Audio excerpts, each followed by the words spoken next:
Ya, bismillahirrahmanirrahim. Assalamualaikum warahmatullahi wabarakatuh. Selamat siang semuanya. Waalaikumsalam. Selamat siang, Bu. Oke, aman ya. Suara saya kedengeran ya? Jelas ya? Terdengar jelas, Bu. Oke. Udah siap ya rekam ya? Ini saya mulai aja biar efektif gitu ya. Karena memang posisi saya di lobi hotel jadinya mudah-mudahan kondusif. Bismillah. Oke. Ya, hari ini hanya satu materi saja. Nanti yang double-nya nanti aja setelah tahun baru ya.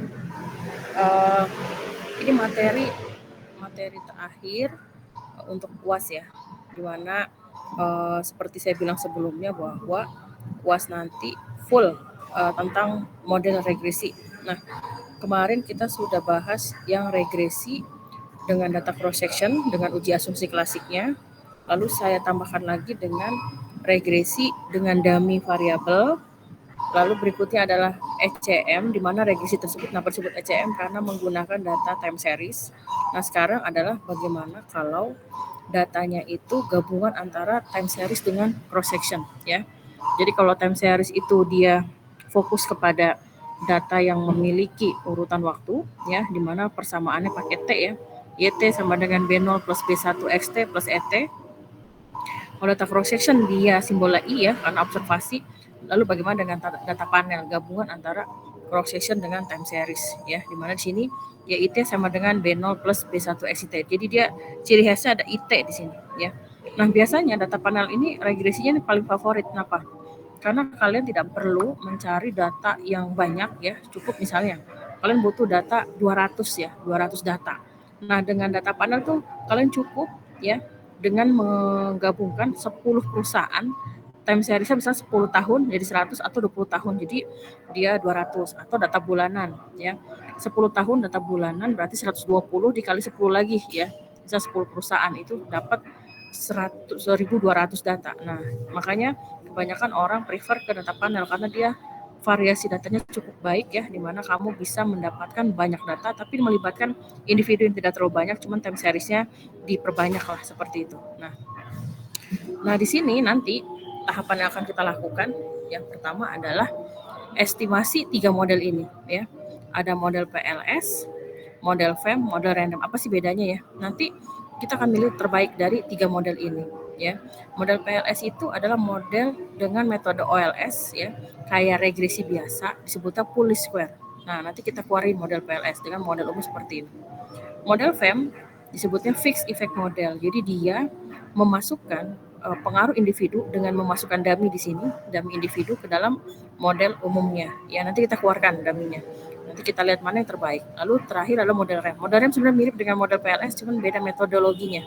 Kalau model PLS itu dengan OLS, model random atau random effect model itu dengan GLS. Nah, nanti ketiga model ini tetap dikeluarkan, lalu kita akan uji model mana yang terbaik dari 3 model tersebut. Bagaimana mengujinya? Seperti ini. Nah, ini nama uji-ujinya. Yang pertama adalah uji LM. Uji LM itu ada tulisan based on PLS.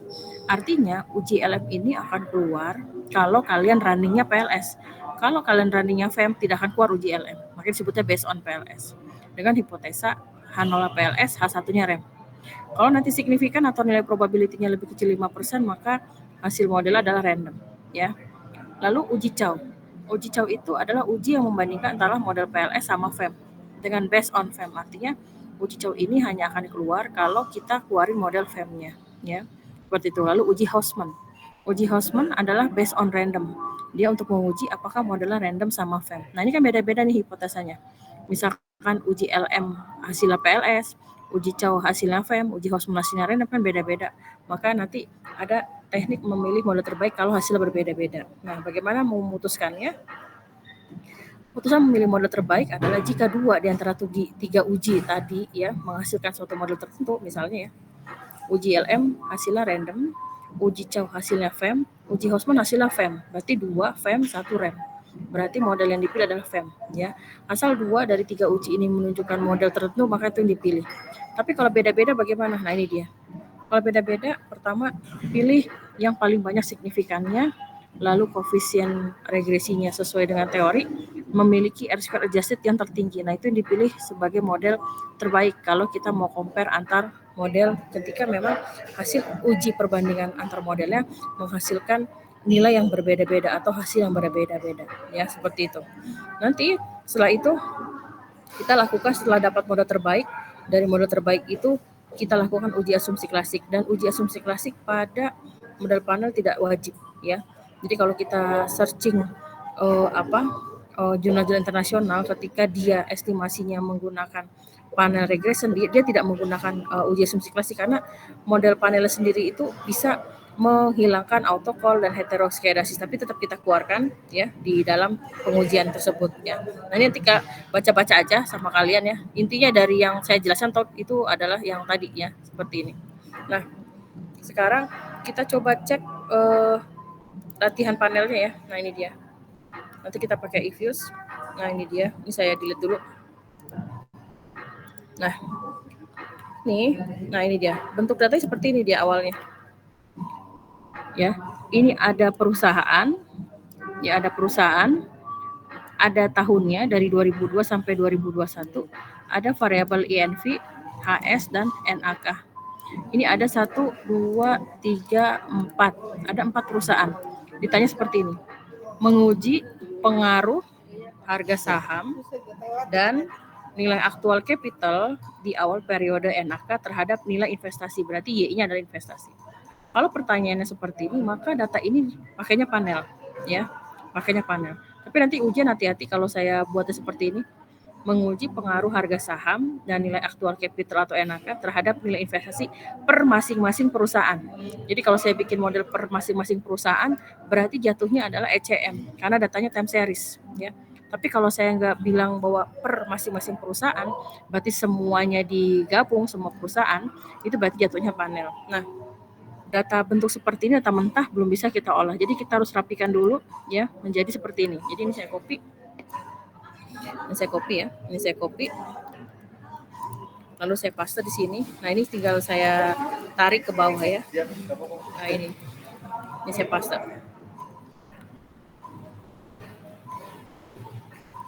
Nah, ini saya copy lagi.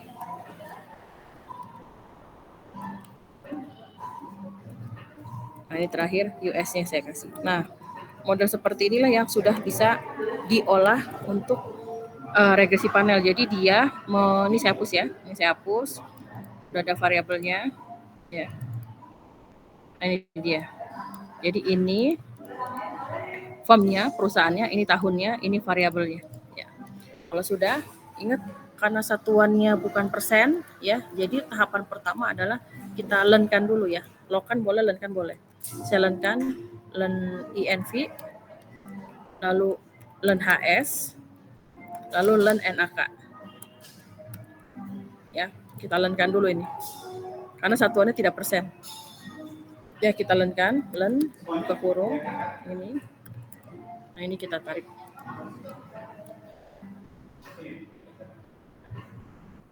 Ya. Ini sudah bisa diolah. Nah, kita sekarang keluarkan eFuse-nya. Ya, eFuse-nya.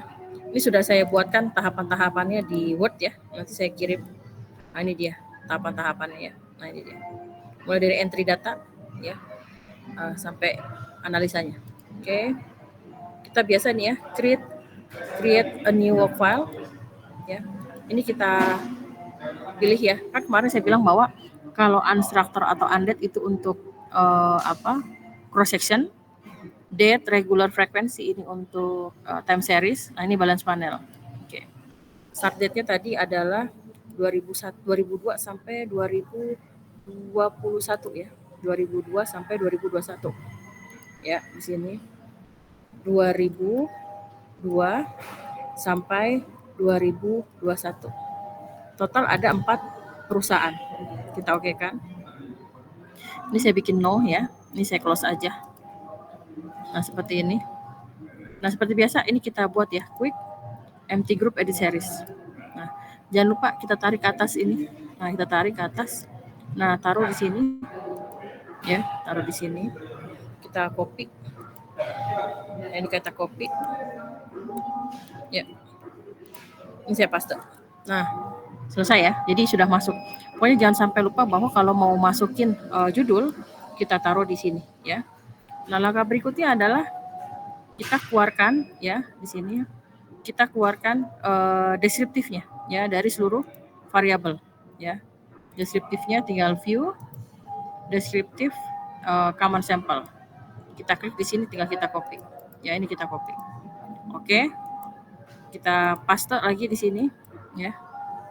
Dan dapat keluar di sini semua data variabel ya, total 80, benar sudah sesuai. Karena memang total 80 itu bisa kita lihat di sini, window of file. Nah, ini dia. 2002 sampai 2021 dikali 4 total ada 80 observasi ya. Oke. Nah, berikutnya berarti kita uji korelasi dulu ya, uji korelasi ya dengan cara tadi ya, window file, window group tadi, tinggal view, ini covariance analysis ya, covariance analysis, pilih yang correlation and probability di sini ya. Kalau sudah oke. Ya. Ya.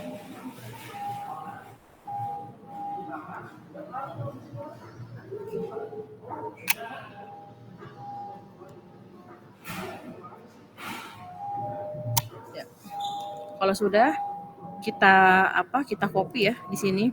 Nah, ini kita copy, kita taruh di sini. Nah, ini pilihnya correlation ya. Nah, di sini kita tahu bahwa dependennya adalah investasi ya di sini. HS-nya adalah X1, NAK-nya adalah X2. Nah, kalau korelasi antar variabel independen artinya mengindikasikan ada multiple atau tidak. Ini yang saya kuningin adalah korelasi ya antar independen variabel. Ini kalau saya bikin sini ya. Nah, ini dia. Kalau kita lihat di sini ya, kalau kita lihat di korelasi antar X-nya itu cuman 0,1311516.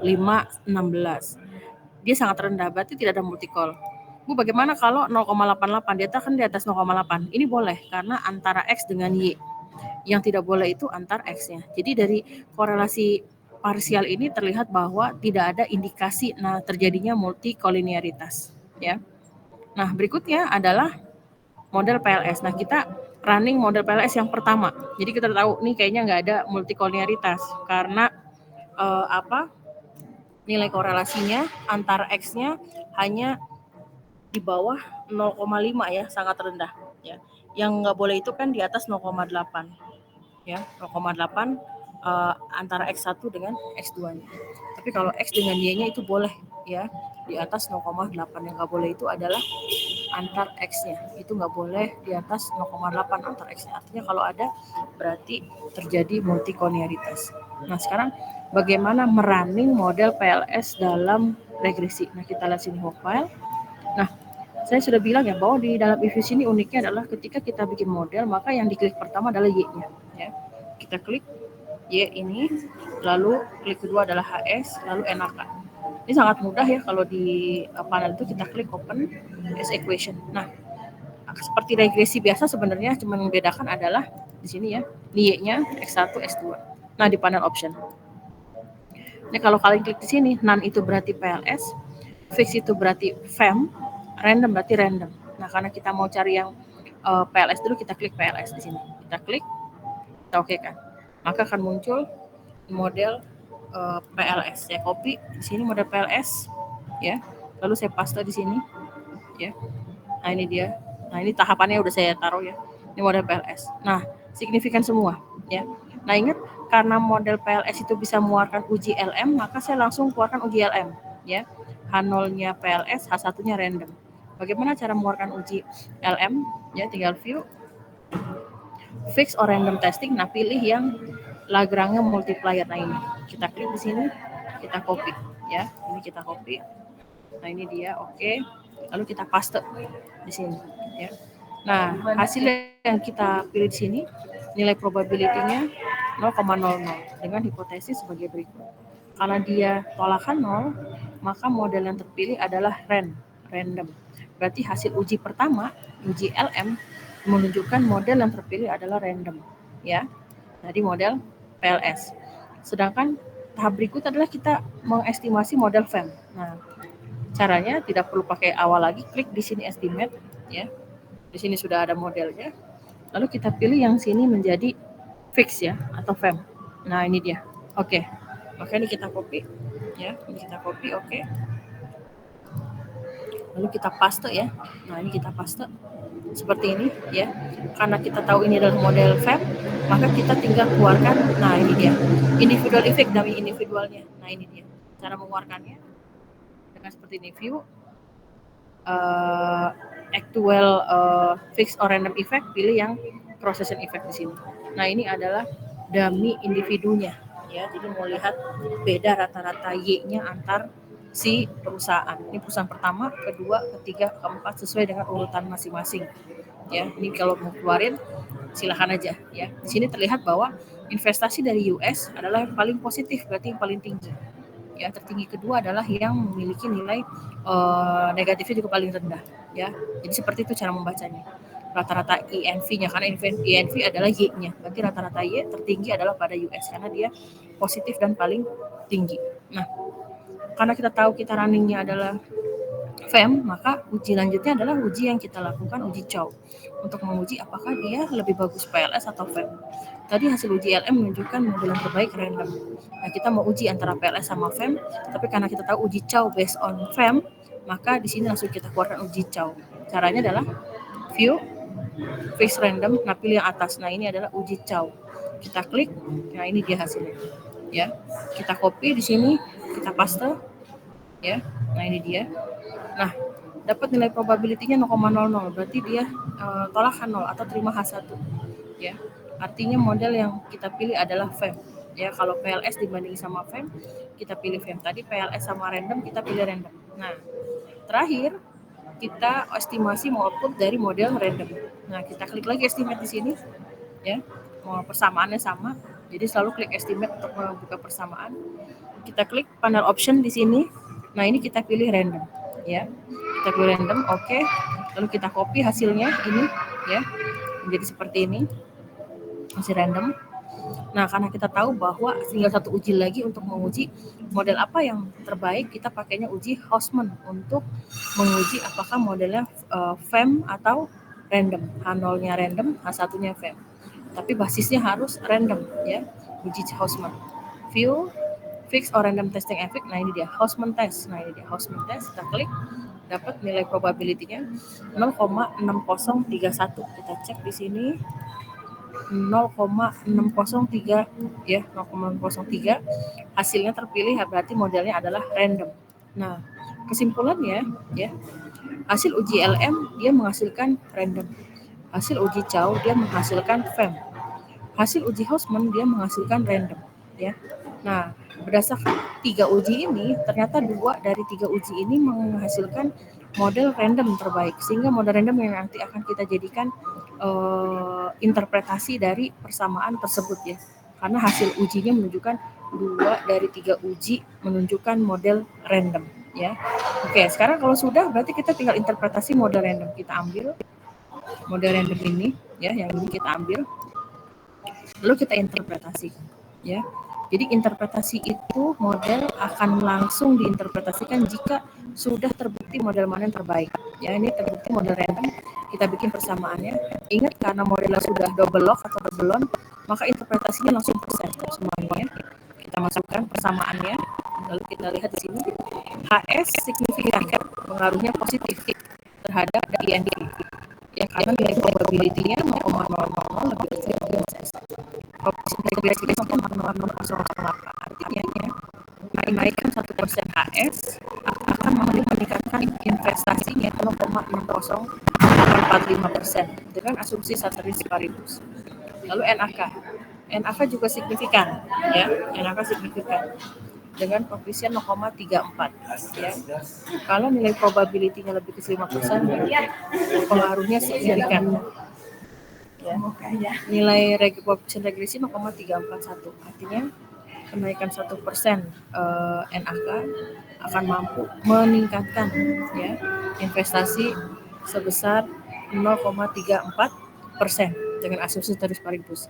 Karena fungsinya sudah double on seperti ini, maka kita boleh membandingkan mana yang paling mempengaruhi investasi, HS atau NAK. Nah, kalau dilihat karena sudah fungsi double on boleh dibandingkan, berarti HS yang paling besar pengaruhnya terhadap investasi dibanding NAK. Nah, sebenarnya nanti kalau di ujian sampai sini sudah selesai, sudah bagus ya. Dengan R-square 67,85 nanti interpretasinya ya 67,85%, artinya kontribusi NAK dengan HS 67,85%, sedangkan sisanya dijelaskan oleh faktor lain di luar model. Nah, sampai sini sebenarnya sudah selesai ya. Cuman kalau memang masih mau dilanjutkan dengan uji asumsi klasik boleh, karena sebenarnya kita bisa ngeluarin bagaimana model regresi panel mengeluarkan uji asumsi klasik. Yang pertama adalah uji normalitas residual. Nah, di sini caranya adalah kita tahu sekarang kita running random ya, karena kita tahu bahwa model terbaiknya random. Kita oke kan di sini, kita cek view residual diagnostic. Nah, ini dia histogram normality test. Nah, ini kita copy ya, kita paste di sini ya. Nah, ini 0,3 lebih besar 5%, berarti asumsi residual menyebar normal terpenuhi. Jadi kalau nanti di ujian saya bilang lengkapi, misalkan ya, lengkapi dengan uji asumsi klasik ya, tinggal dilengkapin aja, karena nggak ada kayak SPSS yang ngolah absolut residual dulu gitu ya, tapi kalau sih sudah ada. Multikoliniaritas tidak ada multikol ya, karena hasil korelasi antar X-nya hanya 0,1 ya, berarti tidak ada multikol. Lalu uji homoskedastis bagaimana caranya? Nah, homoskedastis seperti ini. View fixed or random testing effect. Nah, ini dia pilih yang residual diagnostic, pilih yang cross section dependent test. Nah, ini dia. Jadi kita pakai ini uji homoskedastis ya di sini. Jadi kalau mau pakai homoskedastis pakai yang tadi ini tahapannya. Jadi view residual diagnostic. Nah, kalau sudah kita oke kan di sini view residual yang cross section dependent. Nah, ini dia. Nah, ini kita copy 0,08 lebih besar dari 5%, maka artinya sudah bebas dari multikol. Kalau lihat autokorelasi gimana Bu? Autokorelasi sebenarnya bebaskan saja.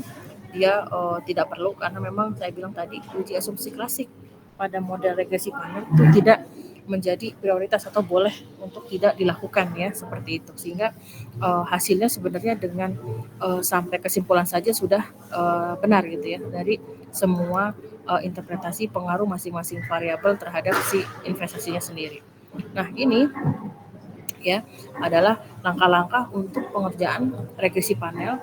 Nah, jangan sampai nanti pas di ujian modelnya seperti ini datanya ya, datanya seperti ini, tapi pertanyaannya beda. Saya bilangnya bahwa menguji pengaruh X1 X2 misalkan terhadap Y, tapi per masing-masing perusahaan, berarti nggak bisa pakai panel, itu harus diregresiin per masing-masing perusahaan. Tapi kalau nggak diminta per masing-masing perusahaan, berarti pakainya adalah regresi panel, seperti itu ya. Jadi nanti ini tahapan-tahapan yang harus dilakukan ya, supaya nanti pada saat ujian bisa ya dilakukan. Tapi kalau ujian nggak perlu pakai screenshot seperti ini, tidak perlu. Nanti saya kasih yang hasil analisanya ini ya, interpretasinya sama datanya sudah gitu ya, sama e-viewsnya juga saya kasih. Nanti saya bikin satu folder seperti ini untuk saya kirim ke kalian ya. Sampai sini silakan kalau ada pertanyaan terkait regresi panel, apakah bisa diikuti atau ada yang perlu ditanyakan dulu ke saya, silakan kalau ada pertanyaan terkait regresi panel.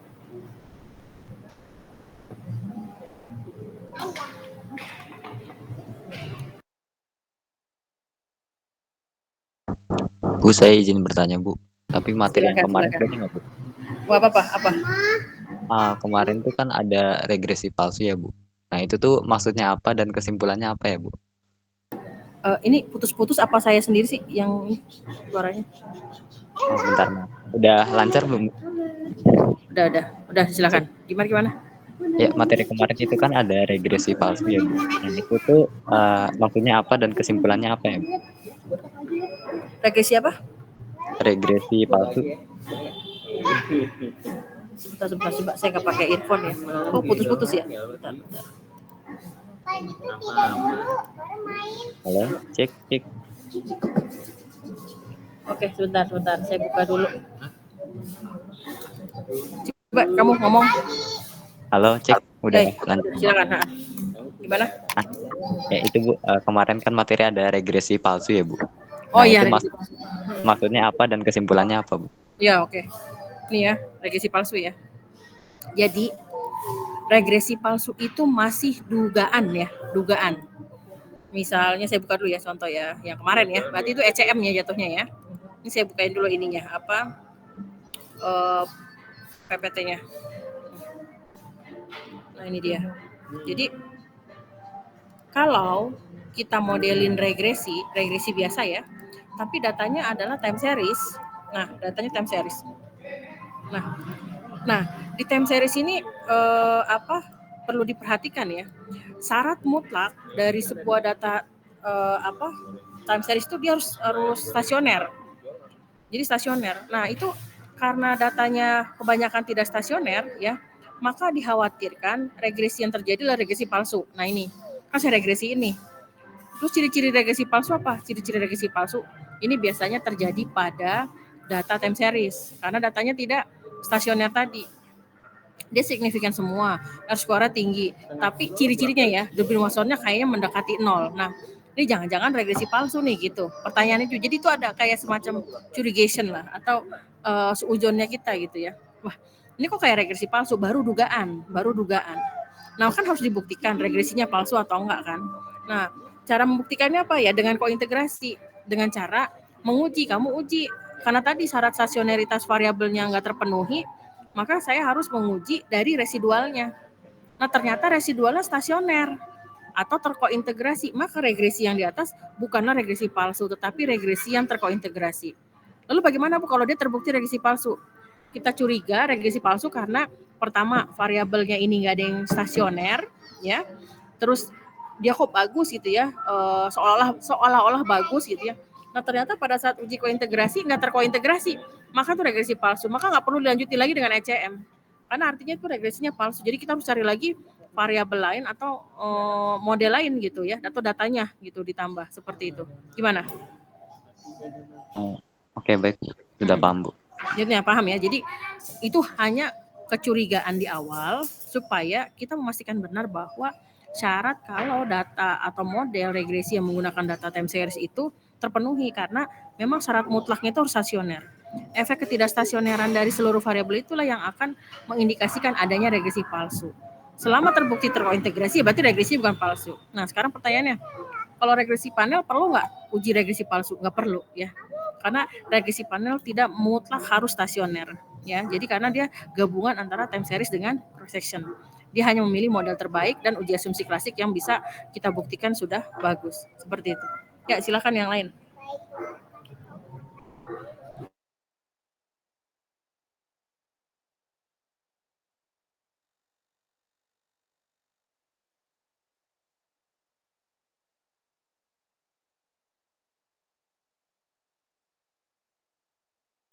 Oke, kalau nggak ada, saya cukupkan ya. Nanti kalian silahkan kerjakan tahapan tadi, yang regresi tadi, per tahapnya, dan harus sama ya. Kalau beda-beda koma dikit nggak apa-apa, tapi keputusannya harus sama ya tahapannya. Nanti saya kasih yang hasil analisa sama tahapan yang sudah saya screenshot ya. Jadi kalian bisa belajar. Saya sih ya kalau udah dikasih bahan seperti ini, materinya sudah dipermudah ya, mudah-mudahan sih nanti pas UAS hasilnya lebih bagus lagi dari UTS ya, seperti itu. Nah, kalau nggak ada pertanyaan lagi saya akhiri ya. Nanti kalau ada pertanyaan seperti biasa langsung WA saya aja gitu ya terhadap apa-apa yang mau ditanyakan. Oke, saya akhiri, nanti setelah ini saya kirim satu folder tadi panel. Saya tutup. Assalamualaikum warahmatullahi wabarakatuh. Waalaikumsalam warahmatullahi wabarakatuh. Terima kasih Bu. Terima kasih Bu.